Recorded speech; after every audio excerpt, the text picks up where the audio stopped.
Hello കൂട്ടരെ, പുതിയ വീഡിയോയിലേക്ക് സ്വാഗതം. നമുക്കിന്ന് ലക്ഷദ്വീപിലെ കാഴ്ചകളെല്ലാം കാണാം. അവിടെ തെങ്ങാണ് പ്രധാനം. കണ്ടു കഴിഞ്ഞാൽ നമ്മുടെ ആ ചാവക്കാട് ഏരിയയിൽ കൂടെ ബൈക്കിൽ പോണ പോലെ തോന്നുന്നില്ലേ? പിന്നെ മതിലുകളില്ല. മതിലിന് പകരം ഇങ്ങനെ ഇതുപോലെയാണ് കാണാൻ പറ്റുക എല്ലായിടത്തും. വളരെ അപൂർവ സ്ഥലത്ത് മാത്രമേ ഉള്ളൂ മതിലുകളായിട്ട് കാണുന്നത് കേട്ടോ. പിന്നെ അവിടെ ആട് ഒരുപാടുണ്ട്. ബീഫൊന്നുമില്ല. ബീഫൊക്കെ കിട്ടണമെന്നുണ്ടെങ്കിൽ കേരളത്തിൽ നിന്ന് വരണം എന്നാണ് പറഞ്ഞത്. പാൽ ഐറ്റംസ് അങ്ങനത്തെ എല്ലാം നമ്മുടെ കേരളത്തിൽ നിന്ന് എത്തണം. ഇത് അവിടുത്തെ ഒരു മതിലുകളാണ് കാണുന്നത്. ഇത് പവിഴപ്പുറ്റാണ്. അത് വെറുതെ ഇങ്ങനെ അടുക്കി അടുക്കി വെച്ചിരിക്കുകയാണ്. ഇങ്ങനെ ചില ഭാഗങ്ങളിൽ നമുക്ക് കാണാൻ കഴിയും.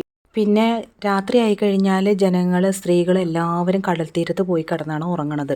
വീടുകളിൽ നിന്ന് അവിടേക്ക് രാത്രിയാകുമ്പോൾ പോണു, രാവിലെ ഉറക്കം കഴിഞ്ഞ് എഴുന്നേറ്റ് വരുന്നു.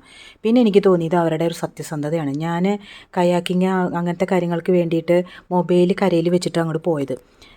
കുറേ കഴിഞ്ഞപ്പോഴേ എനിക്ക് ഓർമ്മ വന്നത് എൻ്റെ മൊബൈൽ കയ്യിലില്ല എന്നുള്ളത്. നമ്മുടെ നാട്ടിലൊക്കെ ആണെങ്കിൽ അത് എപ്പോൾ പോയി നോക്കിയാൽ മതിയല്ലോ. ഞാനപ്പോൾ എൻ്റെ കൂടെയുള്ള ഇന്ദ്രീസിനോട് പറഞ്ഞു എൻ്റെ മൊബൈൽ കയ്യിലില്ല. അപ്പോൾ അവർ പറഞ്ഞു, ചേച്ചി പേടിക്കണ്ട, ആ സാധനം എവിടെയാണോ വെച്ചത് അവിടെ തന്നെ ഉണ്ടാവുമെന്ന്. ഞാൻ തിരിച്ചു വരുമ്പോഴും എൻ്റെ മൊബൈൽ അതുപോലെ അവിടെ ഇരിക്കുന്നുണ്ടായിരുന്നു. ഈ നിയമം വന്നതുകൊണ്ട് പോലീസ് ക്ലിയറൻസ് സർട്ടിഫിക്കറ്റ് ഒന്നും വേണ്ടല്ലോ. അപ്പോൾ എല്ലാവരും വേഗം ലക്ഷദ്വീപിലേക്ക് ഒരു ട്രിപ്പ് ആയിക്കോട്ടെ.